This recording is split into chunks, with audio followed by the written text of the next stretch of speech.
Good morning and welcome to Today in L.A. I'm Mike Amos.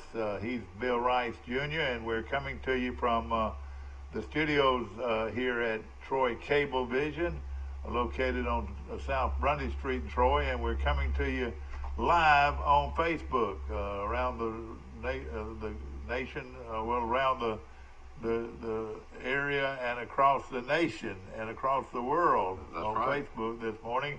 And it'd tickle me if somebody would get on the phone right now and call area code 334-670-0052. Area code 334-670-0052.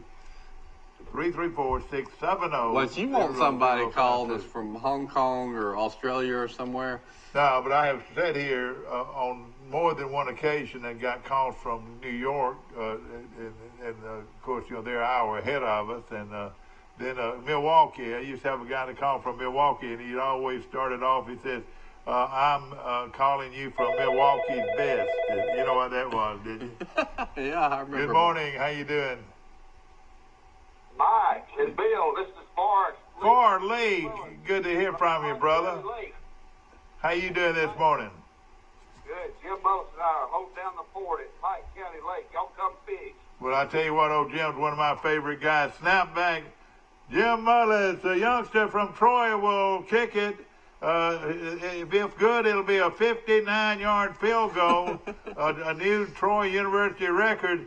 Snapback, touchdown. The kick is up. It is high enough. It is far enough. It is just a wee too short as the game ends. And of course, no mobbing going on today. But let me tell you, Jim Mullis is one of the outstanding kickers in Pike County history. Good morning, Jim. Good Jim, I know you knew that I was fixing to give you a 59-yard field goal, but not yet. But it's coming. It is coming. I think he's got some eligibility. Alabama might need him. No question. No, Alabama definitely needs him. That's right. I tell you what. Hey, listen. We just thought we knew something about raising chickens. At one time, he was raising more chickens than anybody in the country. And hey, you know what? And now it has developed into probably the biggest business for farmers in the country. It might be one of the biggest businesses, period, in Alabama. And Jim, if you get a chance, bring me some Silver Queen corn. I want some Silver Queen now, corn. You just leave it on the shuck. I'll just take it home and put it in the microwave for 3 minutes. And 15 seconds. And 15 seconds. And then I'll take it out and put it on the counter and back away from it a second, and then just peel the shucks off with no problem at all, and I'm ready to eat corn on cob. How were those snap beans the other day? They were wonderful, and my wife wanted me to make sure to tell you that. Now she's waiting for a strawberry cake. I shouldn't have opened my big mouth, Forrest. I told her what a great strawberry cake you made. Hey, I want some of those snap beans or peas, whatever you call them, too, Forrest. I tell you what we'll do, Forrest. Make a big old strawberry cake one morning. We'll eat it right here on the set, or we'll take it over to Troy University and let their staff eat on it. Well, I gotta give Forrest something if we're gonna barter. I'm not gonna pay him, but I'll find something that you might be interested in. Now, have y'all had any fishermen coming in yet? Oh, we've had 2 from Ozark just rolled in. Oh, that's great, and they're calling from the Pike County Lake, ladies and gentlemen, where fishing is going on right now.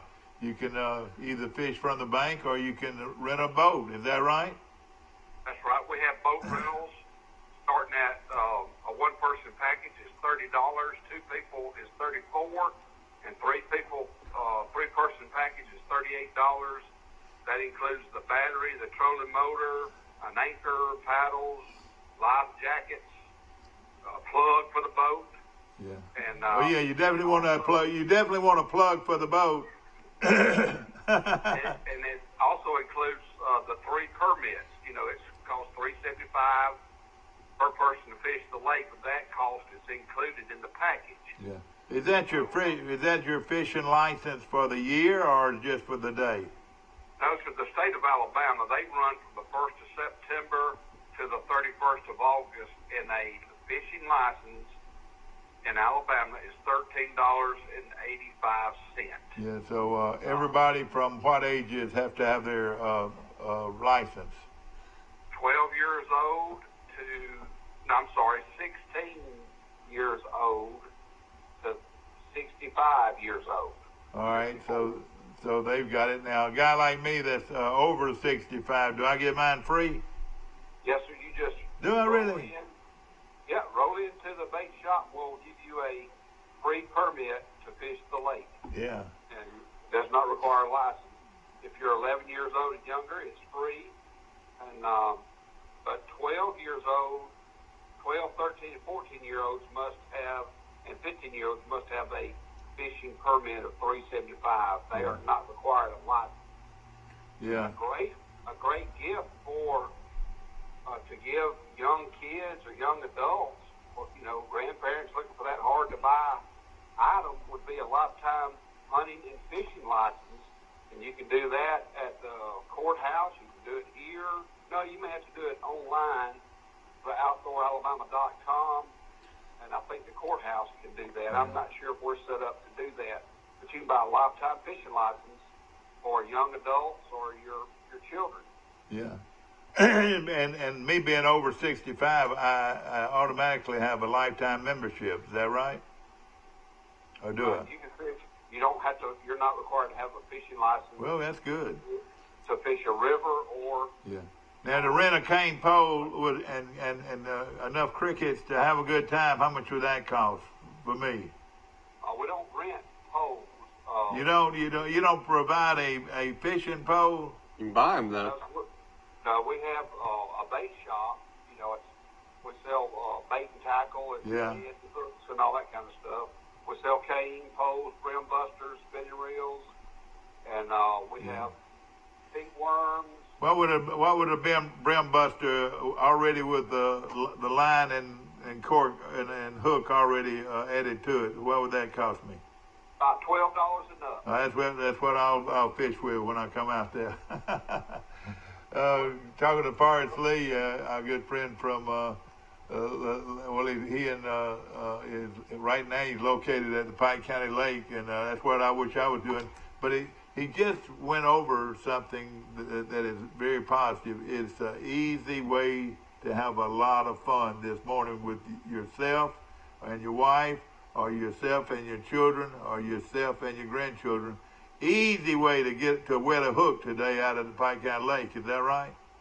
Yes, sir. Hey, and a lot of people will come out here and eat their lunch on the porch, or they'll drive through and sit under a shade tree and eat in a vehicle, or go to a picnic table. Now you've got a microwave oven out there. Do y'all have any? Can you buy? Can you get any? Could I get a can of sardines? We don't have sardines. How about potted meat or buying the sausage? Beanie weenies, yes, we got all that. Okay. Bun, crackers. But watch Jim real closely now. He'll eat all that up, and y'all want him to know. He'll come in and say somebody's been in here and messed with our inventory.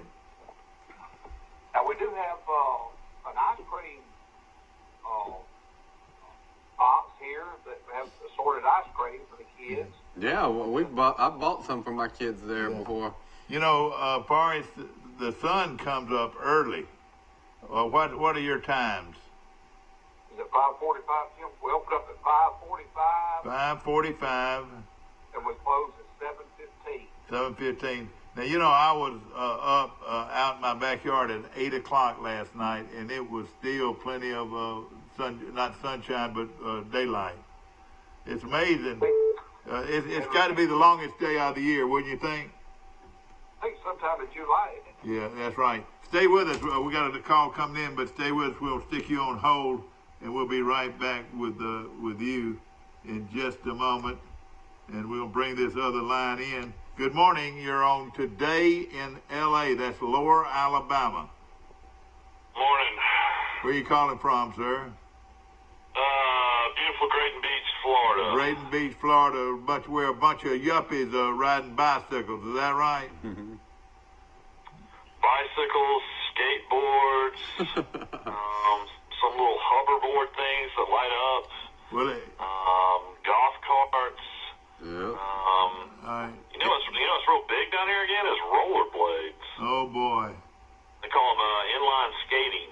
Okay, I got you. everywhere now. So, All right, let me stick you on hold a minute. Wait 1 minute. All right, we got both of them on hold. Let's bring them back in now. Bill Rice Jr. I'm crossing my fingers, but if we got two call lines, we're okay.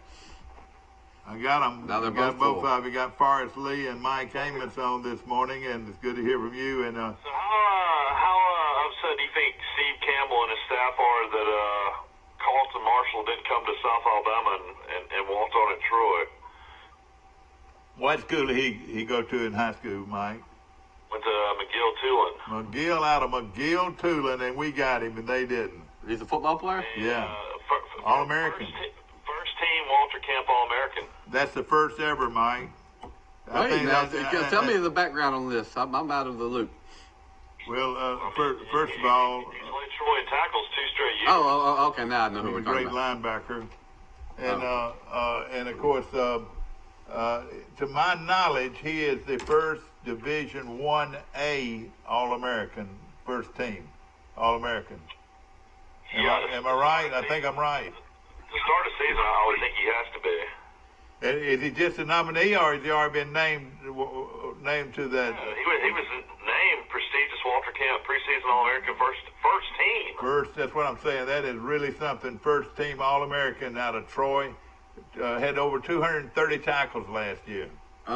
You're right. I mean, that's a prestigious. So was it 130 or 230? Not- No, 130. 130. That's what I'm saying. 130. Okay. That's a prestigious All-American team, and you're right. There's nobody from Troy that's ever been on a well-known first-team All-American team. Exactly. That is quite an honor, and for that.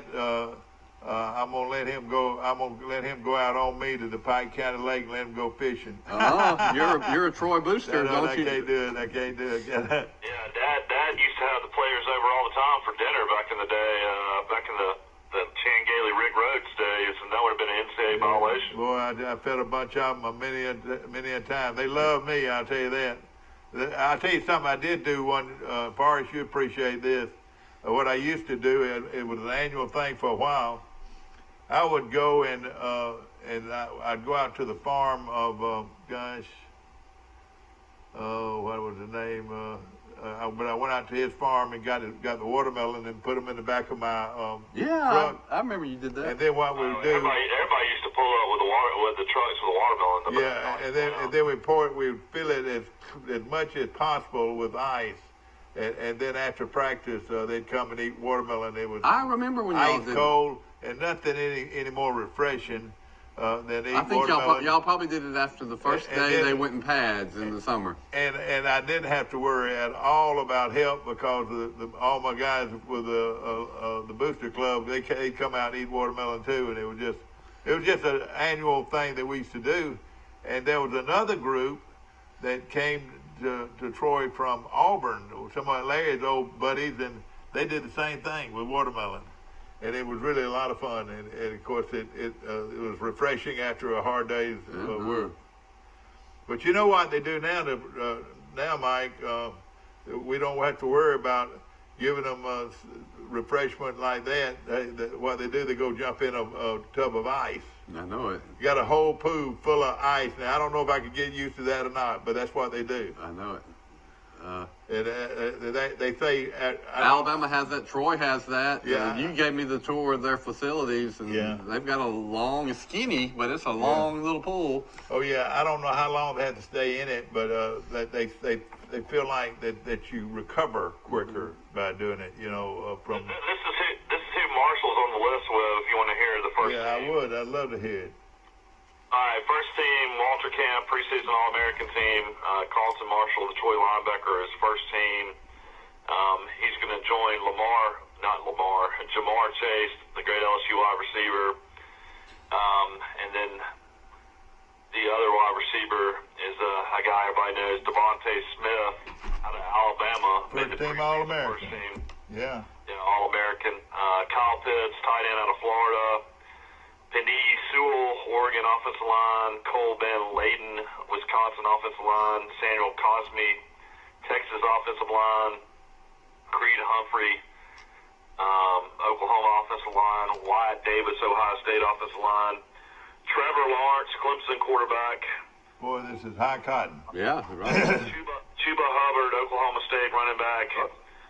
Travis ATM, Clemson running back. Kicker Keith Duncan out of Iowa. And then your first team defense is Kevin Thibodeau out of Oregon. Gregory Roussard out of Miami, Florida. Marvin Wilson out of Florida State. Jalen Tymon out of Pittsburgh. 375, but you don't have to have. All right, go far we can hear you. Micah Parson out of Penn State. Himakir Rash out of Oregon State. Carlton Marshall out of Troy. And then Sean Jolly. And this is a huge news. Two out of the Sun Belt on the first team defense. That's what I was wondering, yeah. Who is this kid? Sean Jolly, defensive back, Appalachian State. $3 boat launch. Hey, does he know we're talking? No, yeah, it's all right. He'll come back in a minute. But you know what I'm saying. Javon Holly, Oregon. Elijah Molden, Washington. Derek Stingley, LSU. Max Duffy, Kentucky. And Rondell Moore, Purdue. So that's your first team All-Americans in the country, and Carlton Marshall's one of them. And there were only two non-Power 5 players, and one of them was a guy from Troy. Yeah. That's right. And the other one was a guy from Appalachian State. So, that is great exposure for Troy. It's awesome. Nationwide, this is great exposure for Troy, Mike. I wonder how this happened. The scouts must really be on this guy, or the coaches are. I mean, how did the Walter Camp All-American voters find out about this local kid? I mean, his numbers are through the roof. If you look at his numbers the last couple of years, he was also a freshman All-American, which helped. Yeah.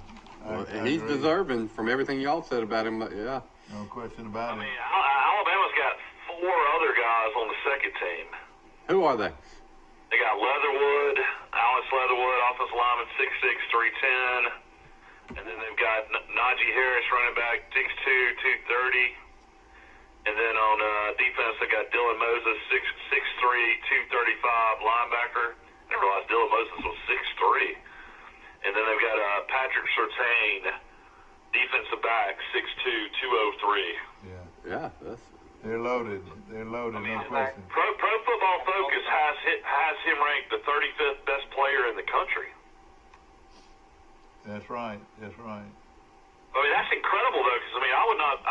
All right, the number. All right, what number? Do that. Tell me that again. I mean, Pro Football Focus has him the top 35 player in the country. Yeah, and just think how many players are in the country. Yeah, when they do these lists, what they do is they have sources like scouts they trust, and they ask around, and so his name keeps popping up. Out of 127 teams. 5'9", though. I mean, would he be able to go that early in the NFL draft? I would not think so. I would think he would be more like a, maybe 4th, 5th round right now. That is small. I tell you what, I'm going to do my best to get him on our show next week. That would be a lot of fun to have him on our show if we can do it without messing with his status in the NCAA. I mean, this is coming off, which is, let's be honest, the worst Troy defense in the history of Troy defense. That's what I was thinking when y'all kept talking about him, and this. He's the best linebacker I've seen since Forrest Lee that came out of Goshen. Can you imagine, though, if he was not on the Troy defense, how bad it would be? Yeah. I know it. Now, they also more huge news in Troy athletics last night. The great pitcher out of Coleman High School goes 104 in the Major League Baseball draft. Now, that is huge, too. 104. No, actually, sorry, not 104, 109.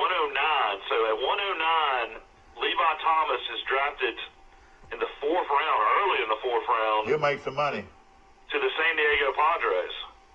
4th round. Now, he would be eligible to come back to Troy if he doesn't sign. Is that right? He's going to sign. I mean, that's going to be at least 300, 400,000. All right, out of 127 schools, there are 30 players, let's say, per school. And that would be, let's see if I can do my math real good. I won't embarrass myself if I don't watch it. There's more than 130 baseball schools. Oh, I know it. I was looking at 130 football schools. I was looking at about 4,000 Division I baseball programs. Thomas becomes the sixth Trojan in program history to be selected in the top 5 rounds. Name those other 5. Danny Cox. Danny Cox could have been one. Let's see here. Perez, the pitcher. All right, yeah, let's go with Mike. And Perez. Troy had a catcher, didn't they, one time that went real high? They've had a bunch of them. This is pretty hard. Ray Stevens was Ray Stevens, the catcher. Yeah, Ray Stevens was the catcher. All right, well, none of y'all gotten any of them right so far. All right, tell us who they are. All right, Thomas joins Brandon Lockridge, who played just a few years ago. Great center fielder, yeah. This guy, a lot of people forget, but was a great pitcher and hitter, Mike Felix. Yeah, your brother played at Auburn, I remember. He's from Panama City. And then Jorge Soto, the great home run hitter. Yeah, well, that's who I was thinking of. Yeah, he hit 27 in 1 year or 30. I know he hit a bunch. 27. Yeah. And then a guy, I can't remember this guy was a pitcher or what, Nate Moore? Yeah, I remember Nate Moore. and then the last name, I have no clue who this guy is. Maybe you remember, Dad, a guy named David Vaughn. Yeah, I remember David Vaughn. I want to say he's from Prattville, but I'm wrong, probably. Who was that pitcher that played on one of those World Series champs teams that later played for the Cardinals? Of course, what his name? Cox. Yeah, Cox. No, not Cox, but I know him. But Perez. Yeah. He made it to the big leagues too, didn't he? Yeah, he did. Yeah, he was in the big leagues for a while. Yeah, he broke a minor league record for saves too. He was a great pitcher. Mike Felix remains the Troy's highest pick of all time at 48th. Isn't that amazing? By the Pittsburgh Pirates. All right. Let's see. Mike played at Auburn and transferred to Troy, and then his brother came in later on. And I used to sit with his daddy, and they were from Panama City. Yeah, that's right. And you remember he pitched against Alabama, Mike, and almost took them to the World Series. You remember that? Well, or took him to. Troy's never come close. All right. Well, he took him to the. He almost took him to winning the Friday night game to get you into Saturday as the team to beat. Yeah. All right. But Alabama hit a ball at the middle in the ninth inning and beat Troy and beat Felix. Yeah. But I remember this, that if they would have won, they would have gone to the Super before you go to the tournament before you went to. That was the Friday night game. See, Troy had to win that game to get to the Saturday night game undefeated in the regional. But still, they would have had to play Alabama again. Yeah. But we said then, and we'll say it now, if they're going to win a national championship, it's going to be in baseball, don't you think? I agree 100%. Troy's never gotten to the championship game in a regional yet. Yeah. But they could. I mean, they could do it. But they came close that time, but they would have had to beat Alabama twice. Didn't Louisiana Lafayette make it to the World Series? Oh, yeah. Louisiana Lafayette is one of the greatest programs in Sunbelt history. Making it. They made it also in the girls softball too. They're really good. I would put Troy in the top 3 of the Sunbelt teams. There's some good teams, but I'd put Troy in there along with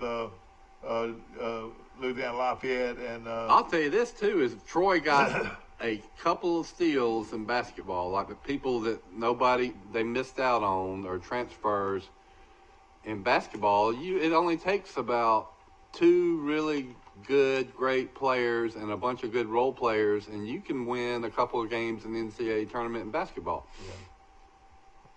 Coach Moore said Levi earned the opportunity to play professionally through hard work and commitment while here at Troy. From the first day on campus, he worked hard to improve in every way, on and off the field. He was incredible makeup, which will serve him well during his professional journey. I'm confident Levi will continue to work and grow, improve over the next few years, and will make the Padres organization better. He will long be remembered in Troy for an outstanding performance on the mound, his impact in the locker room. We all wish him well.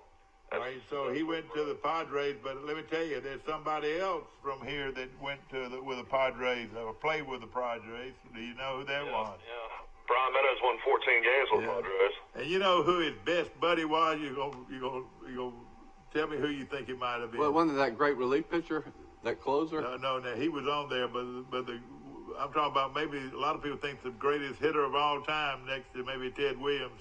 I don't know if they were best buddies, but he played with Gwen. Yeah, he played with Gwen, but he said he spent many days down at the bullpen. You know, that's where the starters just laid out. When it wasn't their time to throw,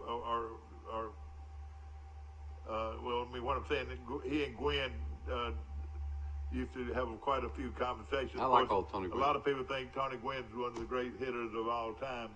You know who another one was? I am pretty sure Brian is one of the few people I know that struck out Tony Gwynn.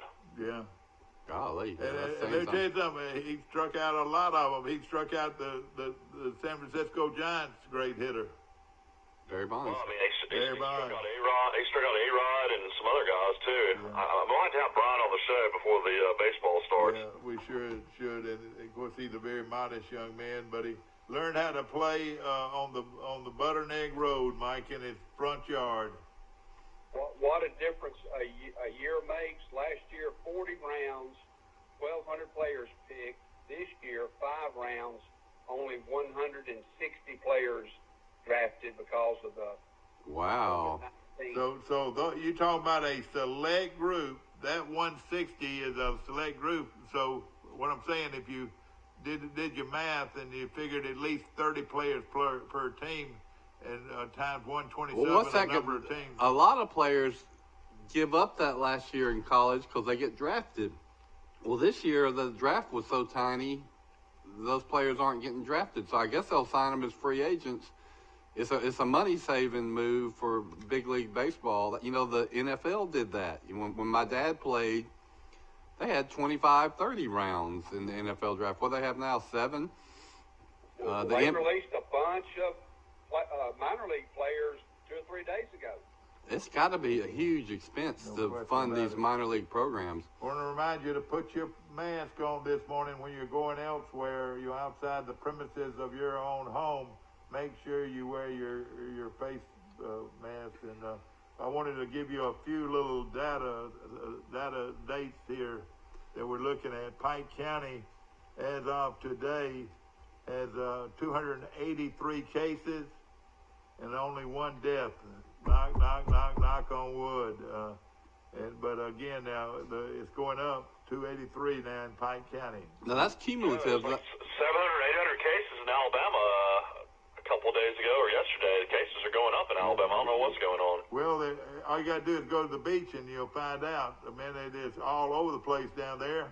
And travel ball is, you're talking about Orange Beach and Gulf Shores are causing it? Well,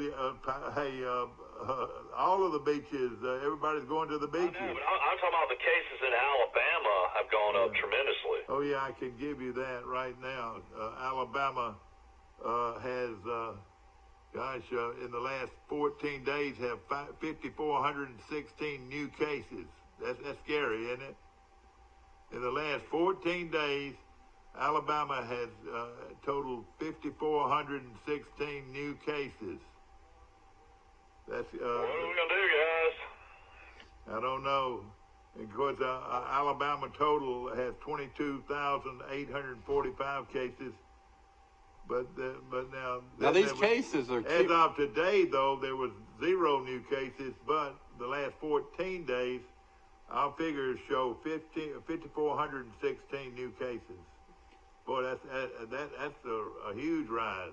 Well, they're doing some backlog reporting, I think, and they're getting into the assisted care and nursing homes more, and that's where a lot of the cases are. But on the cases, that's 283 cases in Pike County, but that's cumulative going back to early March, mid-March. So the vast majority of those cases, they're already been cleared. Those are people that had the virus and well past it. Well, I know this. We sure can't take anything for granted. Right now, nationwide, there are 2,090,115. Yesterday, there was 414 new cases and 18 deaths yesterday. That's not bad. That's a huge recline, isn't it, Mike? Decline. The draft totals are went down. I mean, there used to be around 2,000, 2,500 last month, and this month they've been around 500 to 600. Yesterday, I think was over 900. But well, the country that's really getting hit really hard right now is Brazil. Their numbers are skyrocketing. I wonder why. Now they're a big beach place too, aren't they? A lot of people go there for the vacations across the world. I mean, it's if you wanted to show a beach to anybody, a beach, it would probably show Brazil. Am I right? Yeah, the beaches are real popular in Brazil. When I think of Brazil, I think of the scantily clad Brazilians in bikinis. Yeah, that's right. That's right. Boy, how great was it to watch live golf yesterday? I found myself just in heaven watching golf. I couldn't believe. Steve, I need some totals on golf yesterday if there's a chance. I've got it in front of me. Mike's got it. Justin Thomas out of Alabama shot 64 in his 6 under. But the leaders, Harold Barner the third and Justin Rose, they both shot 63 and are at 7 under. But how about this? Golf, that's one sport you can play a long time. And at 61 years old, Tom Lehman shoots 64. Oh, boy. I tell you what, all you got to look at him, look at his legs, buddy. He's a conditioned athlete, I guarantee you. That's incredible. Tom Lehman's been playing on the senior tour for 11 years and goes out and doesn't play on regular tour events much. And next to Capia, look at his forearms. Yeah, right, you're right. Well, Lehman's he had won Colonial several years ago, but that just tells you, man, it doesn't matter about age. People talk about Mickelson all the time. He's about to be 50. Shoot, Mickelson can still play competitive golf for several years. I saw Ben Beard one afternoon. Mike beat 5 of the best golfers at our club.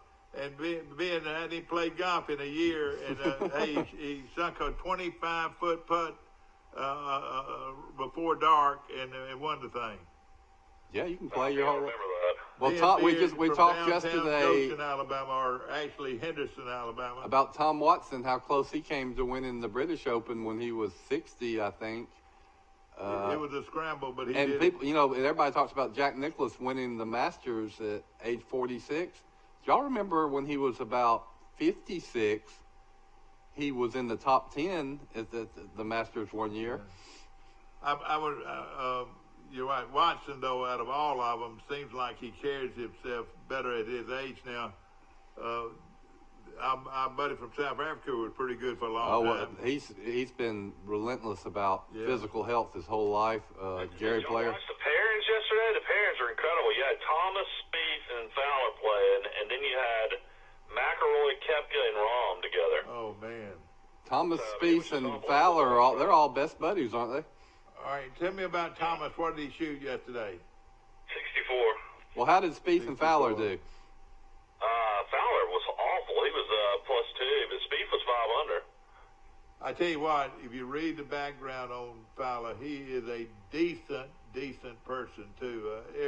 I would think if there was a vote, he probably would get it as the most popular golfer out there. I'm going to tell you my Fowler story, though. He seems like a nice guy, but he won one tournament. And then, when you win, your wife usually comes out there and hugs you. But he didn't have a wife. It was his girlfriend, I guess, or maybe a girl he met the weekend before. She had these super tight, cut-off blue jeans with rips in them.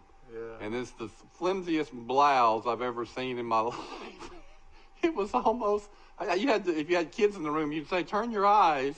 Yeah. Well, let me tell you, these girls now, these rich girls now, still, they've got holes in their pockets and this was holes in their knees, My wife would buy clothes from this boutique in Mountain Brook called Et Cetera, and a lot of the stuff had holes in it. Oh, yeah. I mean, some of the stuff would be $400 a shirt. I know it. It'd have holes in them. You're right. And if it didn't have holes in them, you'd take them home and put holes in them, Now, let me tell you this, though. As a little boy, I want everybody to hear this. As a little boy, I always got new blue jeans at the first of the year. And they'd have different colors, gray and regular blue jeans and whatever. But in probably a week to 10 days, I'd have holes in those pants.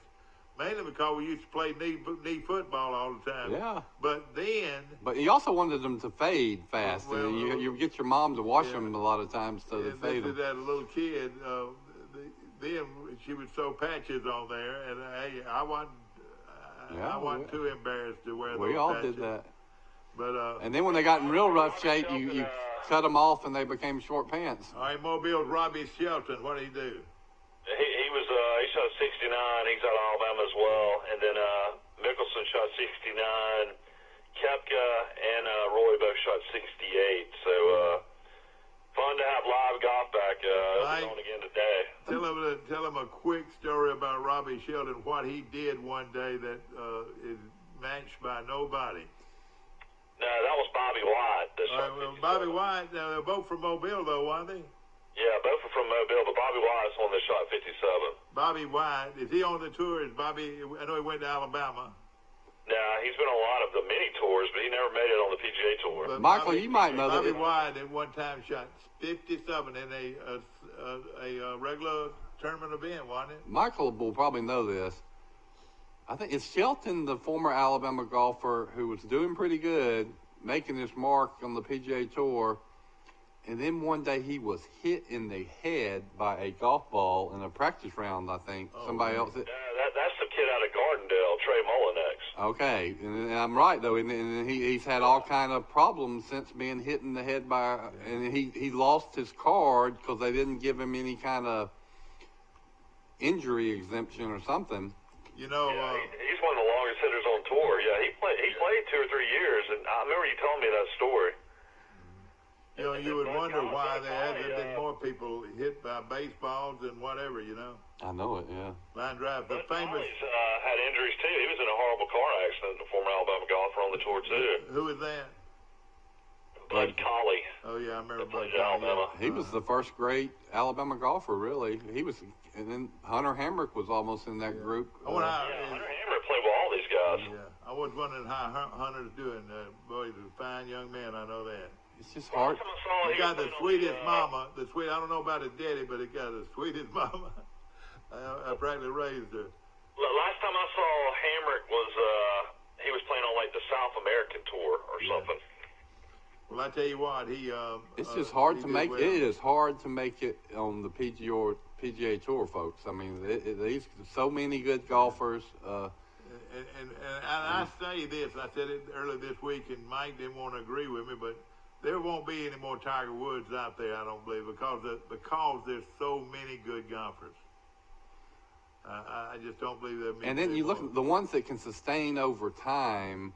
Think of all the golfers that we talked about. Johnny Miller yesterday, and David Duval. I mean, they're just fantastic for a couple years, and then they completely lose their game. All right, talking about physical golfers. All right, everybody said, "Oh, Tiger, he started getting big gold biceps." Yeah, Bill Rice says, But you know what? You just mentioned a guy that started it all. I think was Duval. Duval was a physical player. Do you remember that?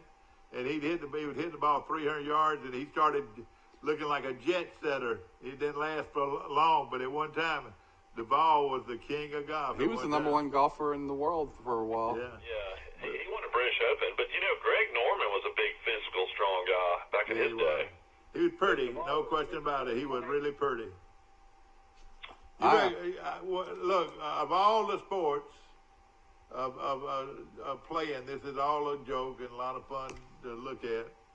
Out of all the one-liners that you might hear after a sporting event, do you reckon what did Greg Norman say to himself when old boy from Columbus, Georgia, chipped in at the Masters? I think he had a 3 or 4 foot putt, and then old boy chipped in from he had some about terrible 100 luck. yards. Yeah. And it was so sad because he had dominated the tournament. He lost so many that he could have won, but he always handled it with class and grace. He did. We were talking about Norman yesterday. I read somewhere that he is, at one time, the richest golfer or former golfer in the world. I don't know if his clothing line was a big hit or his golf, but I saw a picture of a yacht he owned, It looked like a cruise line. It was one of the biggest. Well, he owned a bunch of land down at the beach. In fact, he owned not he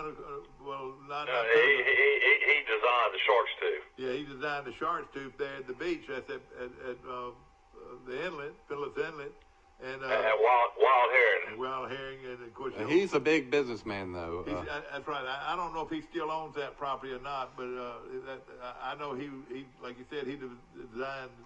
I wish Wild Herring. I wish I could show y'all a picture of this. I mean, it was 150. You know who originally owned that land at Wild Heron?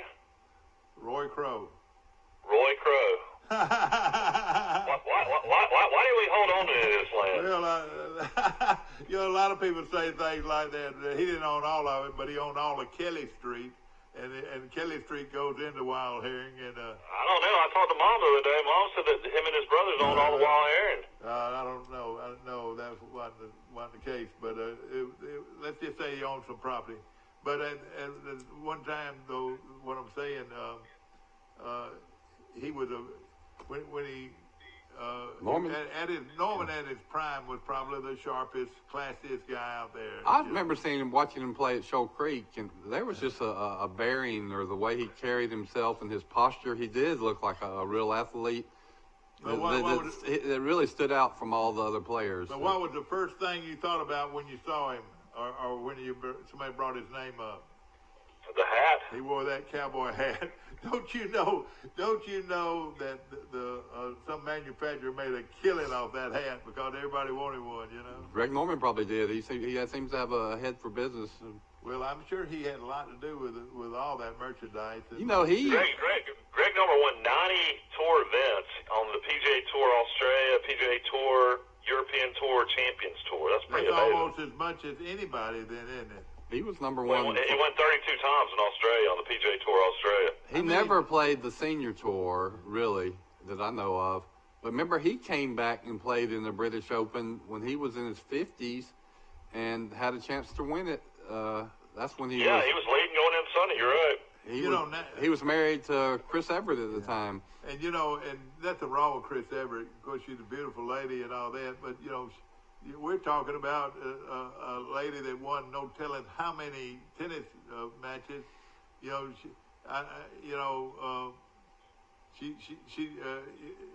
I'm saying, she was an athlete. Yeah, she was America's sweetheart. I don't know how. Think how many she would have won if Martina Navratilova wasn't playing at the same time. Norman won 2 majors. He won 2 Open championships, British Opens, and then he finished second at the U.S. Open twice. So that's 2 times he finished second at the U.S. Open, and then 2 times at the PGA he finished second, and then 3 times at the Masters he finished second. God, that's 7 runner-ups in majors. And of course, he's from Australia, but he was very Americanized.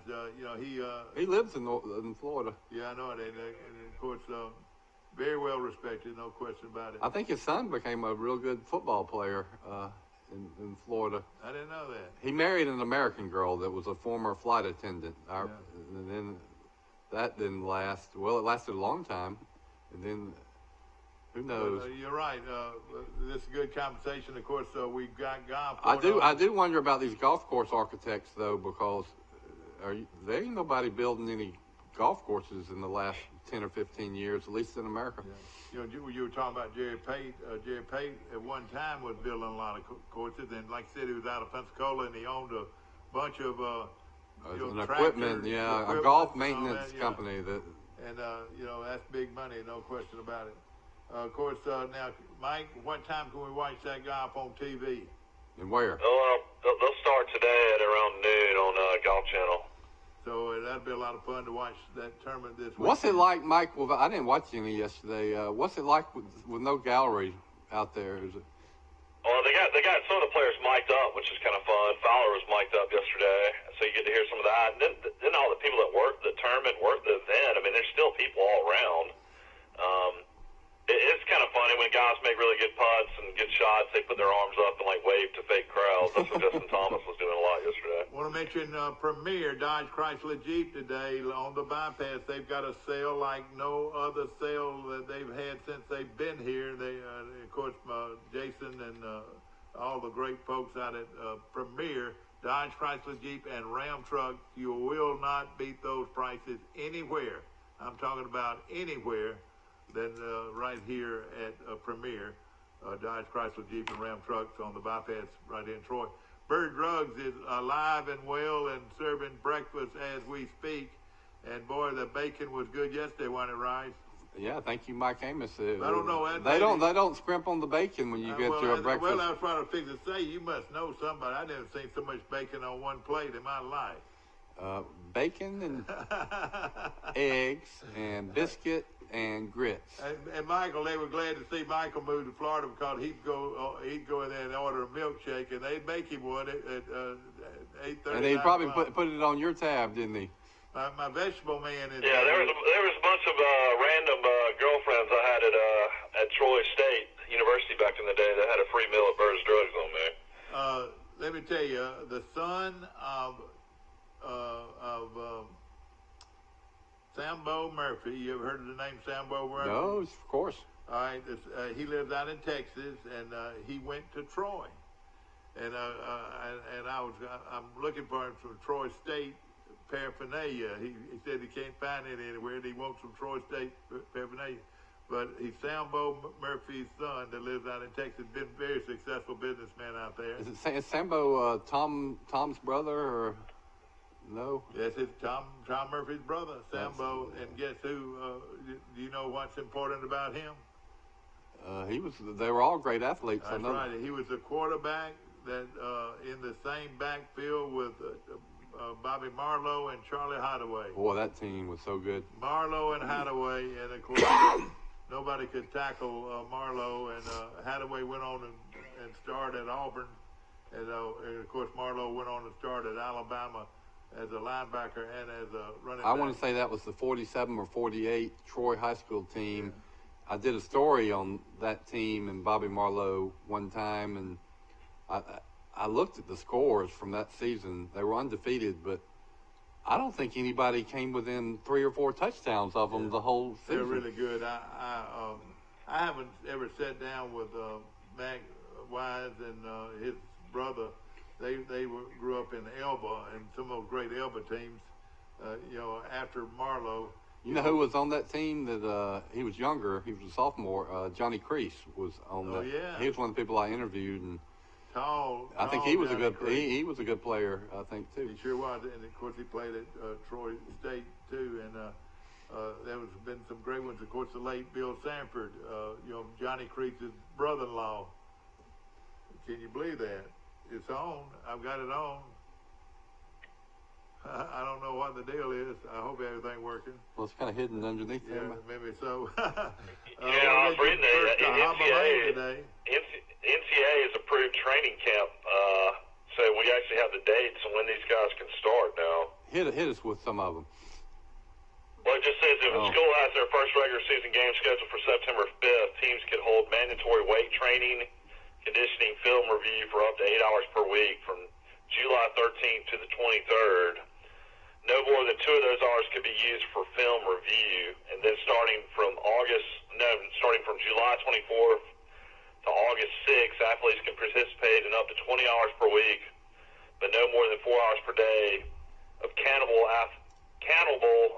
athletic related activities. Those activities can include up to 8 hours of weight training and conditioning, up to 6 hours of walkthroughs, using a football, and up to 6 hours of meetings, film review, team meetings, position meetings, one-on-one meetings, etc. Mm-hmm. Practice would begin August 7th as originally scheduled.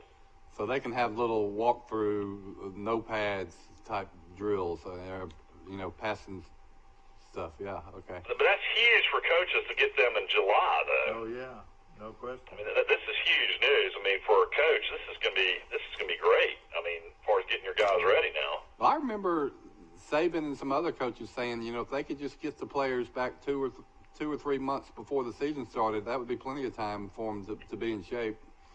I want to mention this morning, we've been talking about them all week, the Freeman family, and of course, ladies and gentlemen, great article in the Messenger earlier this week of this young man from Italy that spent the last 2 years at the Freeman house. over on Murphy Street, and had gotten a degree from Pike County High School, and he came back to Troy recently with his family, and to say just thank you to them for being such gracious hosts. Giuseppe Socia is his name, and of course he spent the last 2 years with Raina and Conley Freeman, and those two are my family of the month here at Troy Cable. Myself endorsed, and what a wonderful family and great picture.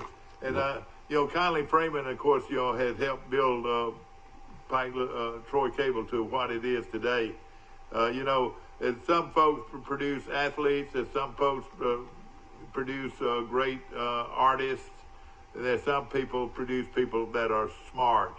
Well, Dick Freeman produced a son that is very, very smart. Tell me if I'm wrong. And his name is Conley Freeman. Conley was way ahead of the curve on seeing how big the internet and broadband was going to be, and got Troy Cable into that big time. And God, just think of all the people that get their cable through Troy Cable. They got a $26 million grant to put internet. That had a lot to do with it. But let me tell you this, though. This is a wonderful family, and our congratulations and goes out to that family today.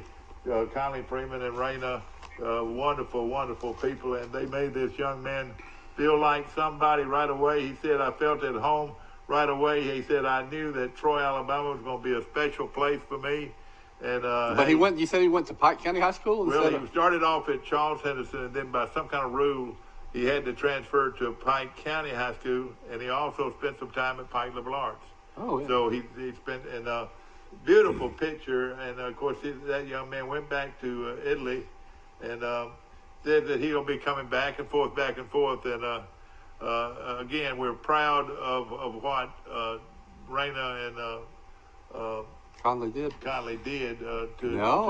think. And it all. We used to have international students every year when I was in school. We used to always have international students come in and be our kicker on the football team. Yeah, I remember. I was getting ready to make the same comment that it seemed like every year there was some exchange student from another country that was at your school. That's right.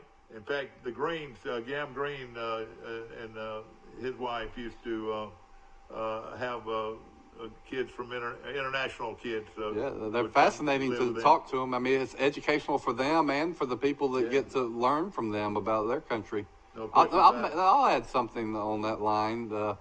When I was at the Montgomery Independent in Montgomery, I did a lot of stories on the Blue-Gray tennis tournament. Was real good friends with the director of that tournament. And most of the college tennis teams are made up of international players. Very, very few of them come from America. Yeah. And these teams come to Montgomery for almost a week, and they're all put up by host families that keep these teams, have cookouts for them, go cheer them on. And, they're from all over the world, and I've just heard some of the neatest stories of these families that have gotten to know these international kids, not just 1 year, they'll have them back for 2 or 3 years. Yeah. It's cool. Well, it's wonderful, no question about it. And again, our hats off, and great job done by the Messenger. And, I tell you, you look at anything that's coming out of the Messenger, I mean, it's quality. I mean, it's good stuff. But especially these magazines. If you look at those magazines, and whoever is doing that work on those local magazines should be applauded. Really, no great. But again, good camera work and good color pictures, and I would think Rice will be looking into this more and more as we move on around here. We love to throw one-liners at people, and one of them was what we were mentioning earlier. How did the great what was his nickname? Yogi Berra? No, the golfer. Norman. How do you think he felt when he had the Masters won and the guy from about 150 yards out chips it in to lose the match? Well, the one worse than that was when he had a 6 or 7 stroke lead going into the last round, and he completely let Faldo come back. He completely fell apart. I mean, it was ugly. I mean, it was cringeworthy to watch. Now, we handled that with a lot of class, but that was, How about the great young man that had the Masters won and misses a 2-footer? You remember that? Yep. Well, y'all know who that was? Yeah. That was Scott Hogue. Scott Hogue. You know who also? Hardy, Scott, I don't think ever even came close to winning another tournament. Who else did that we forget about is Hubert Green. I think it was just to get in the playoff, but he had a 3.5-foot putt that would have won it or got him in the playoff, and he missed it. You know, on the final day especially. You remember that time? You remember that time Will Matthews missed that 5-footer to win the Dauphin Invitational? The Will Matthews, that's right, man, and he threw his golf club 100 yards. I'm being facetious, ladies and gentlemen. We're cutting up with Will this morning, and of course, Will's a fine golfer, no question about it. And let me tell you what's going on, Mike. The Bill Jackson 4-ball is this weekend at the Troy Country Club, and boy, you talking about probably the best 4-ball tournament in Alabama, Mike. It's been going on for a long time, and Jim Jackson, of course, followed in his daddy's footsteps. What is a 4-ball tournament? What's that? How's that scoring? Well, it sounds a little bit different. Really, you actually have 2 players playing against the group. You play one day and you set up your the flights for the weekend. So you'll start on Saturday, and then you'll have and they just play the best, count the best score on your team, or is it like a scramble? You're pairing with different guys, different handicaps, aren't you? Yeah, but no, well, it doesn't have anything to do with handicap. Well, it's set up at first, with handicaps, but then it becomes what score you and what flight they put you in, on Saturday or Sunday, excuse me. And but it's great, and of course it's the best ball. Two players saying he made 3 and I made 4. Well, they would put down a 3. I got you. Okay, that helps. Yeah, that's the best score of the team. My brother Rush started at Montgomery Country Club. That's, I think, really neat. They started a Ryder Cup type tournament between Alabama fans and Auburn fans. Yeah. So you have captains just like the Ryder Cup, and they pick their players. And for 2 days, you have a tournament between 12 Alabama people on the Alabama team and 12 on Auburn, and they play it almost like the Ryder Cup, and they give a trophy every year and they play it I think it's the week before the Iron Bowl. Well, I'll pick a 1. Longshore would probably be on 1. And he's on Alabama, that's right. Albert Elmore Jr. would probably be on 1. You know what Rush did one year? He's of course the commissioner and started it, and he was the captain of the Alabama team one year. You know what ringer he brought in? Oh boy, He brought in Hunter Hamrick. Oh, did he? Oh boy. I think Hunter. More Troy football news, Dad. You'll like to hear this. They've actually announced the kickoff times for 5 of their 6 home games. Oh, really? I know it. They're going to be at 6 o'clock, aren't they? The first 2 games, Arkansas Pine Bluff and North Carolina State, will both be played at 6 p.m. Also set for 6 p.m. will be October 17th game against La Monroe. And then Troy's homecoming game will be Georgia State, which will be a tough homecoming game. Georgia State's pretty good.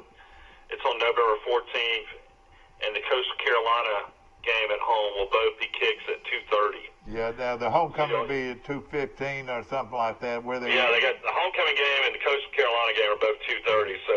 And that homecoming date is what? What's the date on the homecoming? It's going to be October 24th. All right, the 24th, so it'll be fairly early. Yeah, 24th. So you'll have those games at 2:30, and then the kickoff time for Troy's October 8th meeting with Texas State on Thursday night, which will be told us by ESPNU, is still to be announced. So you basically know your schedule at Troy this year, other than the Texas State game. Is Troy going to be on Thursday night or Wednesday night, Mike? Do you know that? Texas State's going to be on Thursday night. Yeah, Thursday night. Okay, well, there's not going to be a Wednesday night game then. I'm not seeing it. Okay. Now, there is rumored now, this is strictly a rumor, and I don't know if I heard it here on this station or what, was that UMass, because of the virus has looked in. Well, I don't know. I better not even say. Because it couldn't No, be you got now you got everybody interested. Well, I Is it possible that they play the game in Troy? Yeah, where did you hear that, Mike? Well, no, I mean, I'm just kind of going on what you just said, that because the issues in Massachusetts, that they would come to Troy instead of Troy traveling there. Yeah, and just what they do, they've looked into, well, gosh. Flipping the game. Again, so this is strictly hearsay. Hearsay. UMass is not a member of a conference, so Troy would probably have to pay them to come play in Troy. And then they would go back to Massachusetts next year. It's like, remember, like the LSU in Florida had some hurricane issue, and they flipped the where that game was played. So LSU played at Florida one year when it was supposed to be in Baton Rouge, but then Florida returned the favor. I mean, you're not going to any of the games anyway, Dad, so it doesn't matter. You're sitting at home. Yeah. He's already gone on the air and said he will not attend a Troy football game this year. Michael, I didn't hear that. Well, he's been very facetious. He's messing with you. Facetious. Hey, look at their word. We're going to get some kind of tree area somewhere where we can see if we can get an observation view. All right, let me ask this. Look up in the dictionary facetious. It's spelled F-A-C-E-T-I-O-U-S. Tell me if there's a real word named for facetious. Well, this is strictly hearsay, but wouldn't that be great if Troy could play 7 home games? Wouldn't that be something? Well, there's a chance they could play 8 home games if they host the Sun Belt Championship. That's right. I was looking at that the other day. Hey, I got a haircut yesterday with a mask on. Did I tell you that story? No, because I was supposed to get a haircut at noon. I went to my normal place, and I looked in, and I was like, man, she's not even wearing a mask. And, like, people in there were waiting, and they didn't have a mask on either. So then I went to a Great Clips, which is like a national haircut place in Publix, next to Publix on 98 in Santa Rosa. And to walk in, you had to have a mask on. They had to give you hand sanitizer to put on your hands. And then the lady cutting my hair was wearing a mask, and I was wearing a mask. And everybody in there was having to wear a mask. But I'd never had a haircut with a mask on, but it actually wasn't that bad. I mean, literally, she just had to take it off your ears to kind of do your sideburns. If you want the other end of the spectrum, you go to Raymond's, and it's the same as it's always. They're thinking about putting a shield between me and Rice. Rice sprinkles a little bit, so I got to go where. Well, but I was like, I had not had a haircut probably about close to 4 months, and man, that felt amazing. I actually came home and shaved my beard off too. Do you know did y'all hear that? My wife cut Michael my hair shaved last his time. beard off. Did you shave your beard off? Yeah, shaved it off. Boy, now you're gonna find out how ugly you are, son. Well, I mean, I definitely look a lot younger. I know that. You know what? Now you're gonna go rob a bank, man. I was looking like Captain Lou Albano, that wrestler. You boys don't know a thing at all about cowboys and watching cowboy movies. I do. Y'all don't know anything. Or riding a stick. You never ridden a stick in your life. I grew up with Billy Rice, and he watched the good old goodies, the classics, and half of those movies were Westerns. So I can name you all of them. Starting with Stagecoach, which was considered John Ford's classic of 1939, Red River, The Searchers, True Grit, Shane, on and on. Well, of course, we used to go to the ends of the theater, and for 15 cents, you could not only go get in the theater, but get you a cold drink. Or one of my favorites is The Man Who Shot Liberty Valance. Who shot Liberty Valance? He was the bravest of them all. You know who shot? The last line of that movie is fantastic. The train porter says to Jimmy Stewart, he says, "Nothing's too good for the man who shot Liberty Valance." All right, that's it, And everybody thinks that Jimmy Stewart, who becomes a U.S. senator and governor of his state, was the man who shot Liberty Valance, but he was not the man who shot Liberty Valance. The man who shot Liberty Valance was John Wayne's character, Lance Stoddard, and Jimmy Stewart was coming back from a funeral of John Wayne's character, and he was a pauper funeral.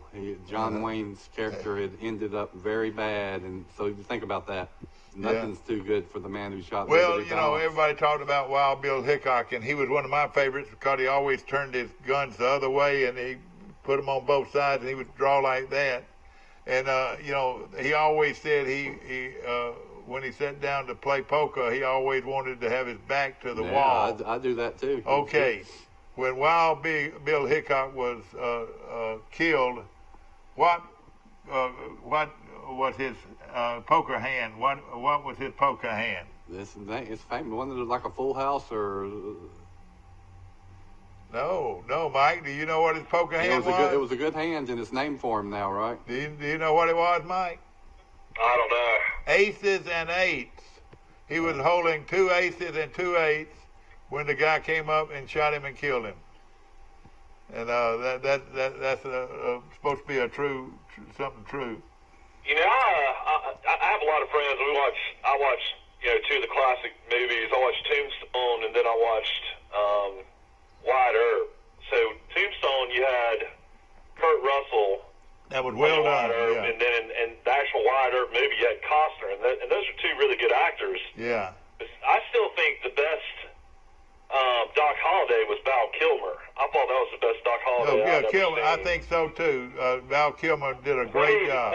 Dennis Quaid played him, and I think Wyatt Earp.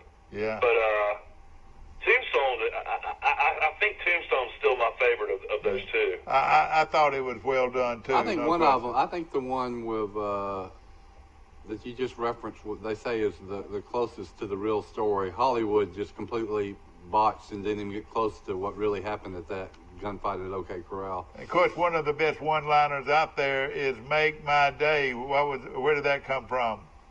That's Dirty Harry. I know it. Yeah, exactly.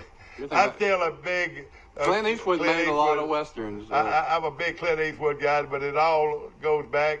If you watch some of those shows, the people that are playing the actors in the portrayals are the same ones after every one. He's got his good friends. That's what John Wayne did. That's too. right. He brings the girl back. Most all of them are in all of his movies. That's right. John Wayne did that. It made him rich. You know. Yeah. Doc Holliday's line was, "I'm your Huckleberry." Oh, really? I would have missed that. Clint Eastwood was on a TV show that was pretty big. Y'all can probably name it, in the 50s or 60s. And then he went and made these spaghetti westerns. It was a big career risk. They made these westerns that were actually made in Italy by Italian directors. People said, why is he doing this? Well, those movies became, cult classics, and then it made him a star. And I tell you what, the visuals and the music is what made those shows so good. They were different. Who was the crazy guy that I've only seen him pretty much in Clint Eastwood movies. What was his name? The crazy Mexican that seemed like was always the adversary. Yeah, I can picture him. I can't. You know his name, Mike? Mike must not know the name. I don't know his name. Eli. What was his name? Eli.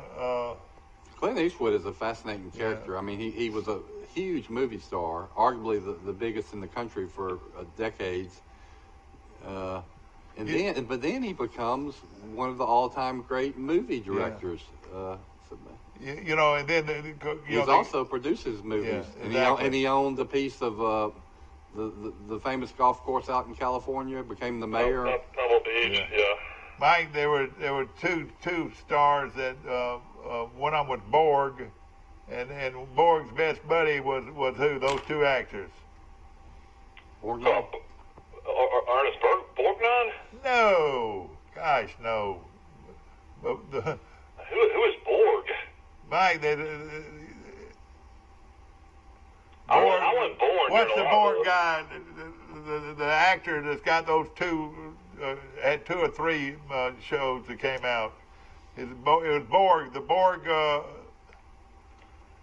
Jason Bourne. Yeah, Jason Bourne. Matt Damon. Matt Damon, and what's his buddy's name? Bourne. Ben Affleck. Ben Affleck and Matt Damon were big buddies, and they got into Hollywood about the same time. And both of them. Goodwill Hunting's their big movie. Those Bourne movies are real good. Well, the Bourne movies, I think they ought to do more of them too. They're really good. Well, he said he wasn't going to do another one. Then they gave him a certain price, and he said, "Okay, I'll do one more." You know, and of course, there's a lot of guys trying to be badasses in Hollywood, and Bourne, you know, Bourne became sort of that. Bourn. He became sort of that way, but he's a good actor, no question about it. Well, I mean, you got Tom Cruise doing all your Mission Impossible. I'm not as big on Cruise as I am on those two. I think that Harrison Ford did a bunch of action movies. Yeah. Bruce Willis, a lot of people think is the king of action movies. And one guy that is getting to be pretty popular. Arnold Schwarzenegger. no, pretty popular as a badass, and could just whip everybody. I think some of this is too much. I mean, nobody's that bad. But he's got a couple of series out. His name, what's his name? Oh gosh. You watch way more movies than me. Are you talking The Rock, the former wrestler? No, not him. Oh gosh. If you can do well in the action genre, I wish I could remember. Yeah, and especially if you can get a movie. The guy that's the actor from Ireland that's really great action movies now, Liam Neeson.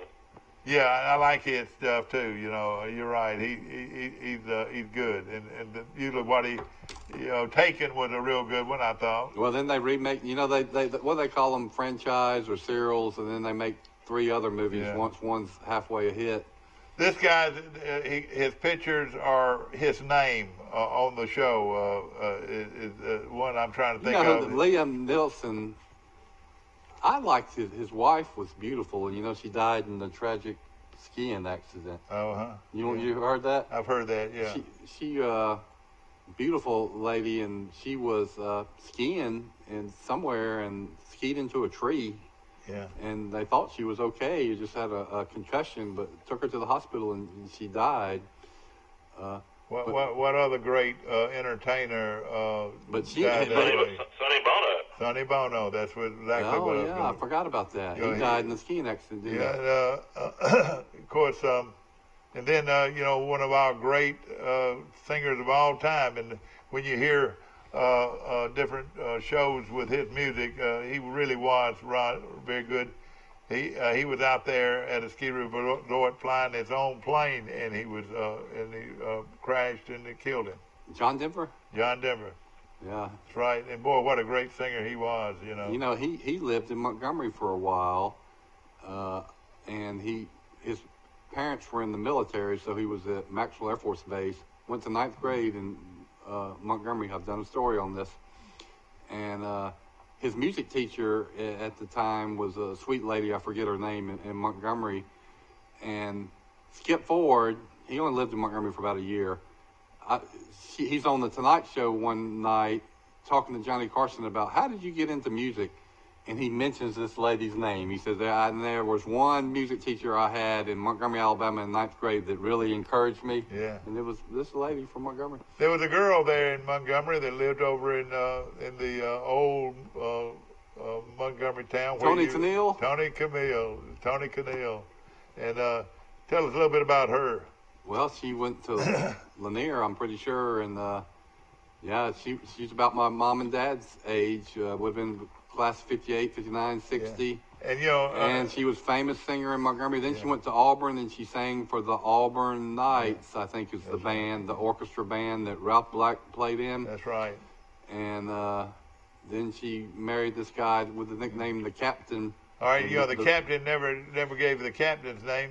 And he was just a background guy. That was her husband, isn't that right? Well, he probably wrote the songs, just like Karen Carpenter. We all know her, but we forget that her brother was the guy that wrote all these great songs. That was going through my head as we discussed that. And, the brother didn't have the voice, the angelic voice that his and wasn't it a shame about her? Boy, she was a great singer. And one of my daughters were just.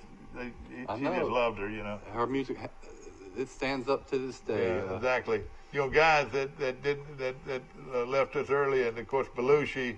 Everybody after watching some of his shows, I don't know if anybody was any funner funny, Mike. Who was the funniest, Belushi or Candy? What was his name? The big guy. I mean, I thought Belushi was funnier than Candy, but Candy was really funny. Yeah, Candy was funny. John Candy was never on Saturday Night Live. He's from Canada. You know. Yeah, he owned. Candy was a big football guy. He owned a CFL football team. Yeah. You had Bill Murray that was on about the same time. Right. Chevy Chase. Yeah, Chevy Chase. Dan Aykroyd. Those originals. Yeah, were... Chevy Chase Fletch in original National Lampoons is still one of my favorite ever. Yeah. Oh yeah. He's great in Caddyshack. Yeah.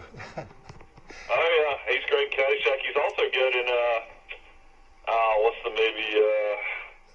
I'm drawing a blank. I have to remember.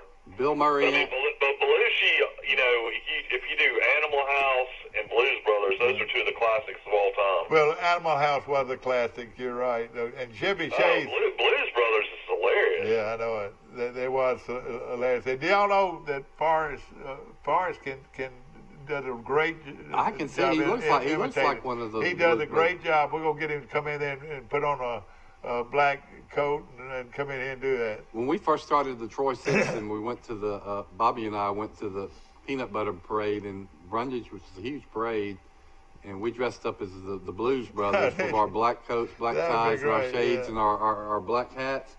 And then we put press in them. That word "press," like the old time journalist said. Instead of the Blues Brothers, we were the News Brothers. Yeah. And we had a little wagon, and we had a bunch of our Pike County citizens in the wagon. And as we walked down the parade, we just threw everybody newspapers. Well, Chuck Chase was in that movie I liked a lot, Spies Like Us. Yeah, something about him. I like him when he played. He was also with Steve Martin and Martin. Oh my goodness, Martin. I know you Short, Martin Short. Yeah. Martin Short, yeah, they're the Three Amigos too. That was a big flop. Well, what was the one that Chevy played as? He married the oh shoot, he was really the first breakout star on Saturday Night Live. It was a tennis. His family was he came up from a family of billionaires. Billionaires, not millionaires. Billionaires. That's what I'd read. What's the name of the family? Do you know? I don't know. I'd have to look and see, but there's all kinds of famous actors and actresses. Yeah. Of course, he was only on Saturday Night Live the first year, and then he went the movie route, which about 30 of them have followed since he did it. Well, the one I liked so much was Caddyshack. That's a bit. Caddyshack, I think it's the funniest movie ever made. And of course, the guy that was, there were a lot Judge of funny Smails people, but the guy that owned the Rodney golf course, Dangerfield. Now, who was the guy that owned the guy? Was Judge Smails was the big boss. That's right, Carol Burnett. No, that from Mary Tyler Moore, Ted Baxter. Ted Baxter. He was really good at that. We had Bill Murray, Chevy Chase, Ted Baxter, Rodney Dangerfield. Yeah, that's right. Nobody's funny than Rodney Dangerfield. He was funny as he can be. You're right. That was directed by the guy Harold Ramis, who directed Groundhog Day. Yeah. And was in the Ghostbuster movies with Bill. But he was in Stripes too with Bill Murray. That's right. He's not well known as an actor, but he's also a writer and a very good director. Yeah. So he's doesn't get enough credit for the work he did in his career. He passed away. And, I tell you, Don Rickles was funny, too. And, it's just so, I used to love to look at Johnny Carson's expressions when somebody like Don Rickles was on. It's like me sitting over here next to trying to interview and don't know what Don Rickles is going to say. Yeah, right. And Johnny Carson, he portrayed the interviewer so well, Johnny Carson, if you ever watch like late night, they'll have old Carsons on, and well, nobody was ever better than Johnny Carson. He was cool and just smooth as you could be.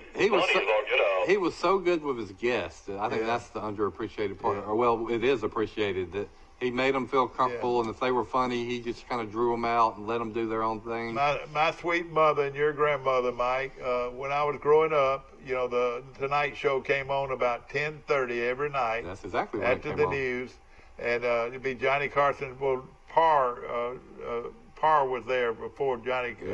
But Johnny Carson, And I sat there and I watched the Johnny Carson show with my mama, my sweet mama, for years and years.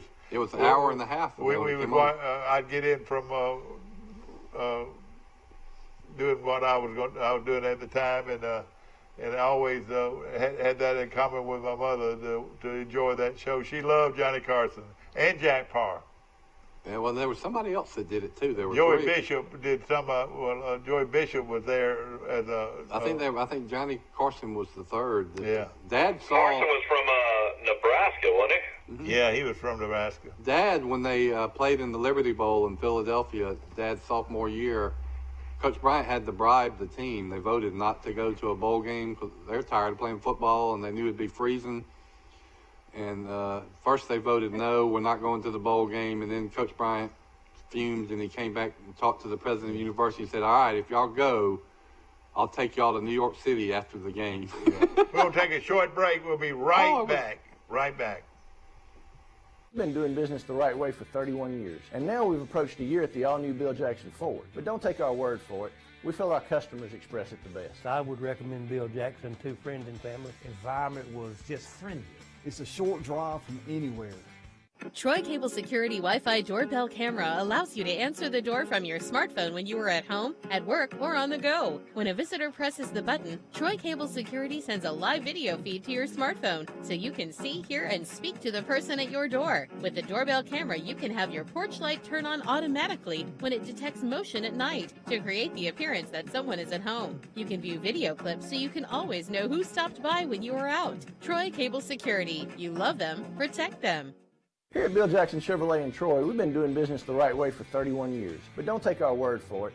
We feel our customers express it the best. Been honest in everything we've discussed with them. When they say Jackson Satisfaction, they really mean it. The Jackson satisfaction is real.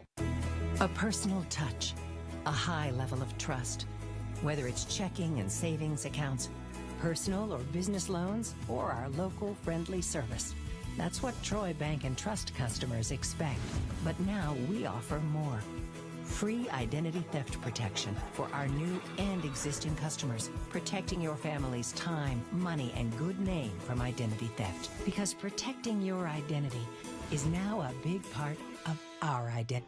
Yeah, All right, we're back on there. Back on the air, ladies and gentlemen, brought to you by Wells Fargo. I'll quickly finish my story.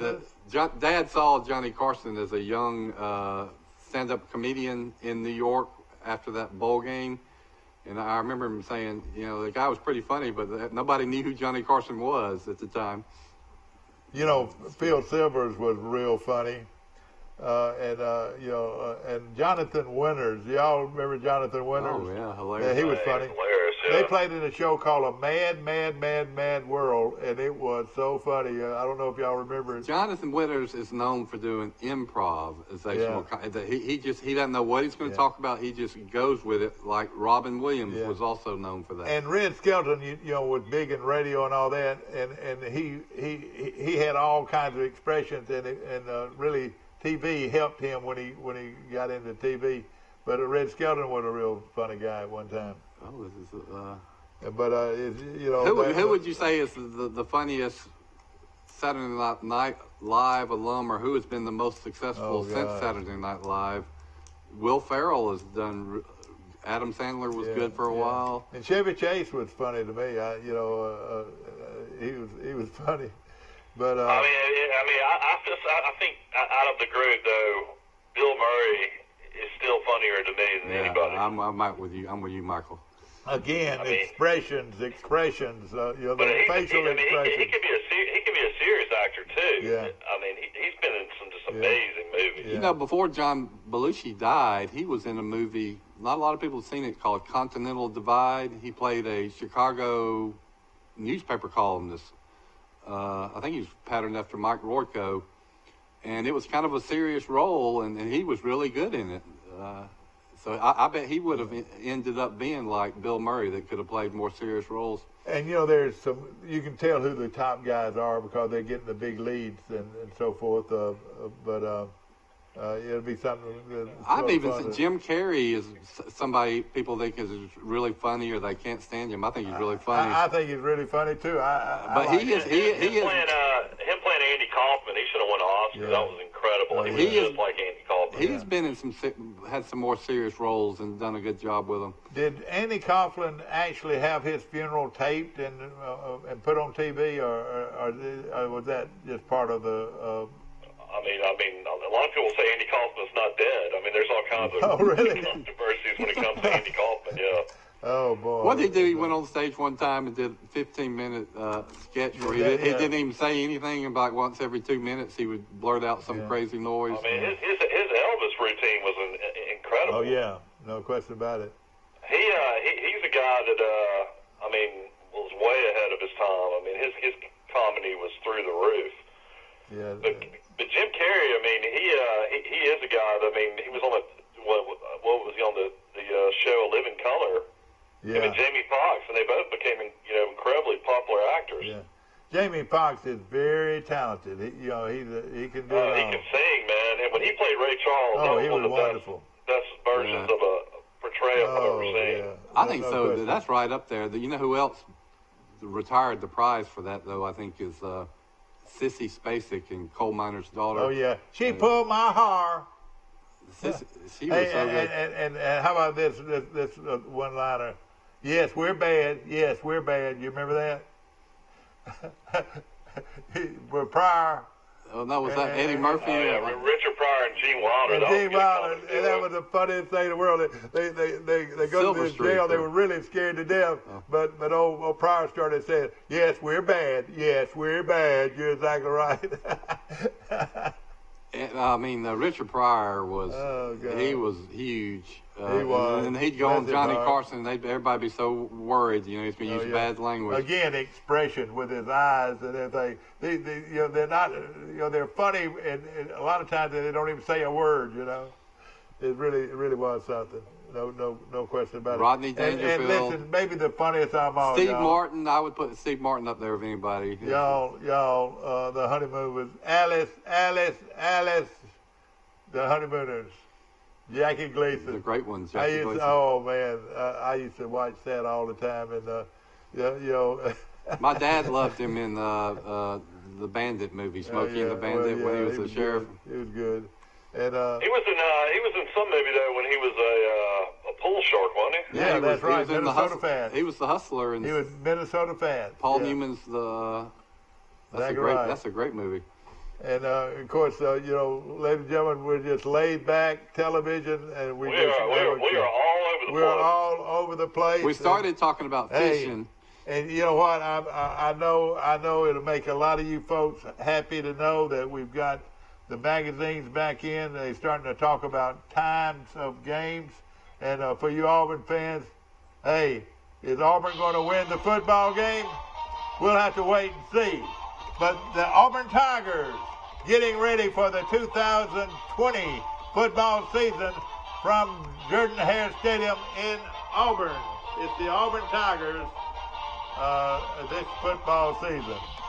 We hope you've enjoyed our show.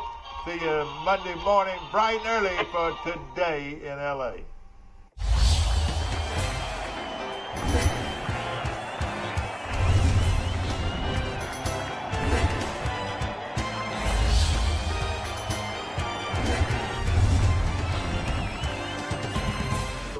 A lot of my problems is my chest. I've got some kind of congestion that I'm having a hard time getting rid of. Oh.